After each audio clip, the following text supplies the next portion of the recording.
नमस्कार, स्वागत है आपका भीम न्यूज इंडिया में। आप देख रहे हैं भीम न्यूज इंडिया। मैं हूं आपका दोस्त विनय कुमार सिंघल। कोटा में भारतीय जनता पार्टी के शहर जिलाध्यक्ष राकेश जैन ने एक मीटिंग में बताया कि वन नेशन वन इलेक्शन से क्या फ़ायदा है। साथ ही आतंकवादी हमले का जो पहलगाम में हुआ है उसके लिए घोर निंदा की। एक सभा को संबोधित करते हुए राकेश जैन ने कहा कि देश सर्वोपरि है, देश से ऊपर कोई नहीं हो सकता और ऐसे कृत्यों की हम घोर निंदा करते हैं।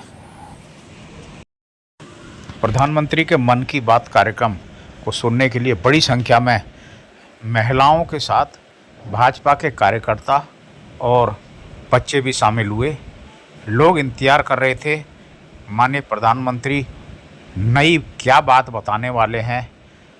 इस अवसर पर राकेश जैन जो कि शहर जिलाध्यक्ष हैं भारतीय जनता पार्टी के, उन्होंने ये पूरी व्यवस्था की थी प्रधानमंत्री के मन की बात जनता के बीच पहुंचाने के लिए ये कार्यक्रम आयोजित किया गया था।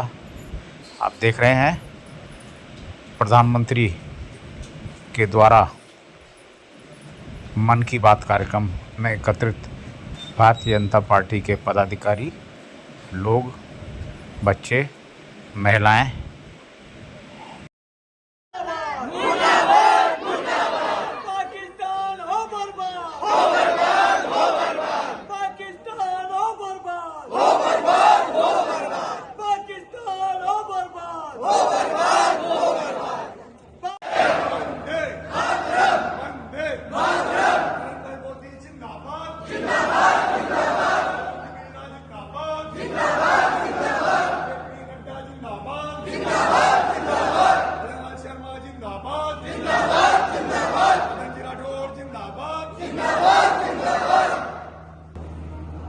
पिछले दिनों में पहलगाम की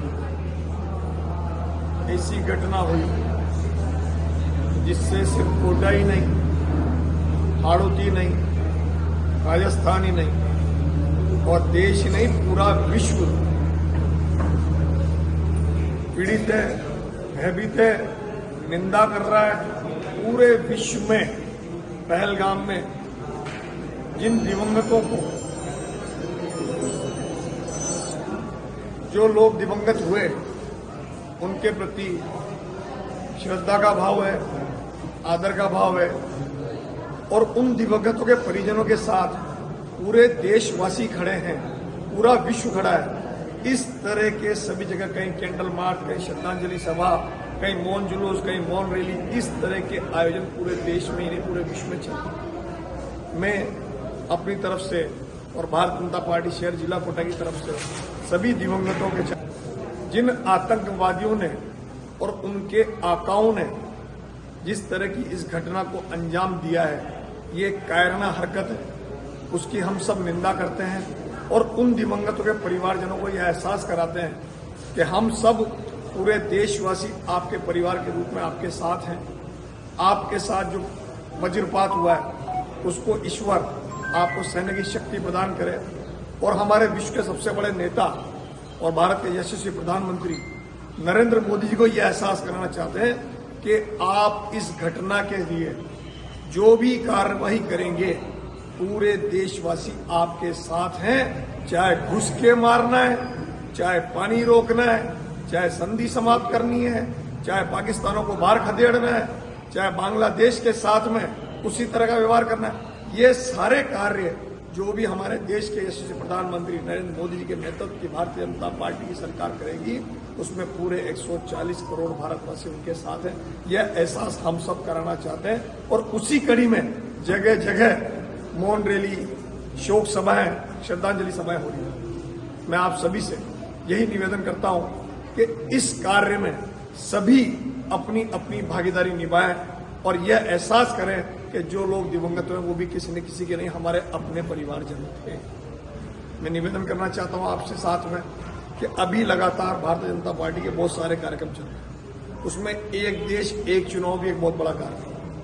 आप सबकी जानकारी में होगा, एक देश एक चुनाव से कितने लाभ होते हैं। बार बार चुनाव होने से आचार संहिता लगती है, बार बार चुनाव होने से पैसे का इतना दुरुपयोग होता है, चाहे वो सरकारी मशीनरी हो, चाहे चुनाव लड़ने वाले हों, चाहे कार्यकर्ता हों, चाहे ईंधन हो, ऐसे अनेकों कार्य। और सबसे बड़ी बात, पूरा विकास इस बार के चुनाव से रुक जाता है। तो मोदी जी के नेतृत्व की सरकार ने यह घोषणा करी कि एक देश एक चुनाव हो, तो इसके लिए जन जागृति का हम सब मिलकर प्रयास कर रहे हैं। तो आप सबके पास एक QR कोड आया होगा, उस QR कोड के माध्यम से आप सब भी एक देश एक चुनाव का समर्थन करें। उसमें अपना नाम डालें, जिला डालें, मोबाइल नंबर डालें, उससे आपका ये निश्चित हो जाएगा आप एक देश एक चुनाव के पक्षधर हैं। इसी तरह से हाल ही में लोकसभा और राज्यसभा में वक्फ बिल पारित हुआ है। वक्फ बिल के बारे में मेरे ख्याल से आप सबको जागृति होगी कि किसी ने यहाँ बैठ के और वक्फ का मतलब अगर नमाज पढ़ ली और वक्फ वालों ने ये लिख के दे दिया कि यहाँ पे किसी व्यक्ति ने एक बार नमाज पढ़ी थी तो उस पर वक्फ वाले अपना दावा कर सकते हैं और उसकी कोई अपील नहीं होती। चाहे वो कोई सी भी जगह हो, आपका घर हो, आपका घर हो, आपका घर हो, आपका पार्क हो, आपका मंदिर हो, आपका रोड हो, कहीं भी उसको अगर वक्फ वालों में बैठ के नमाज भी पढ़ ली तो वो जमीन वक्फ पे नाम हो जाती थी। मोदी जी के नेतृत्व की सरकार ने वक्फ बिल लेके आई है और कुछ लोग इस वक्फ बिल से पूरी कौम मुसलमान की भी लाभान्वित थी। कुछ चुनिंदा लोगों को इसका लाभ मिल रहा था जो इसके लिए प्रदर्शन कर रहे हैं, विरोध कर रहे हैं।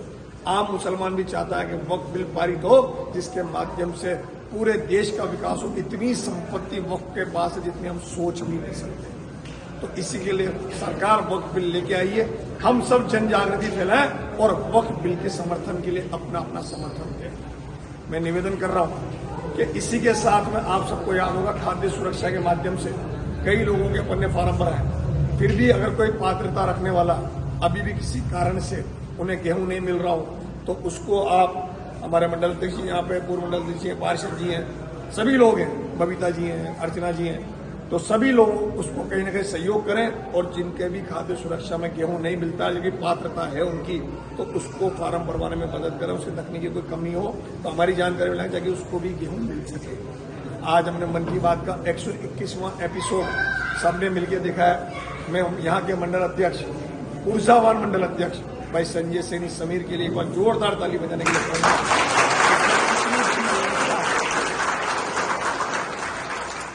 अकेला व्यक्ति कभी कुछ नहीं कर सकता जहां तक आपके साथ टीम नहीं हो। तो संजय जी के साथ में जो पूरी ये टीम है, इन सबको भी ढेर सारा साथ हुआ कि आपने इतनी बड़ी संख्या में आप एकत्रित हुए और आपने यह मन की बात का प्रसारण देखा। मन की बात के माध्यम से हमें विश्व में, सिर्फ विश्व ही नहीं पूरे देश में क्या क्या नवाचार हो रहे हैं, एक छोटे से छोटे गांव में बैठा व्यक्ति क्या कार्य कर रहा है, उससे प्रेरणा मिलती है और कई देशवासी इससे लाभान्वित होते हैं। उनके उत्पाद का प्रचार होता है, उनके उत्पाद को अहमियत मिलती है, उनके उत्पाद को बढ़ावा मिलता है। इस तरह के कार्य मन की बात से हम सबके देश के सामने आते हैं। कई लोग जो सेवा कर रहे हैं वो जनता के सामने आते हैं, जिसकी वजह से अन्य कई जो लोग कार्य करना चाहते हैं, सेवा करना चाहते हैं, वो प्रेरित होते हैं। ये मन की बात का बहुत बड़ा कार्यक्रम है जिससे पूरा देश जुड़ता है। आप सबको बहुत बहुत धन्यवाद। जय हिंद, जय भारत। आप देख रहे थे Bhim news India. Bhim news India को यूट्यूब पर सब्सक्राइब कीजिए, लाइक कीजिए, शेयर कीजिए, कमेंट्स कीजिए। भीम न्यूज़ इंडिया के फेसबुक पेज को भी आप फॉलो कर सकते हैं। न्यूज़ अपडेट के लिए बने रहिए हमारे साथ, देखते रहिए भीम न्यूज़ इंडिया। आपका बहुत बहुत धन्यवाद।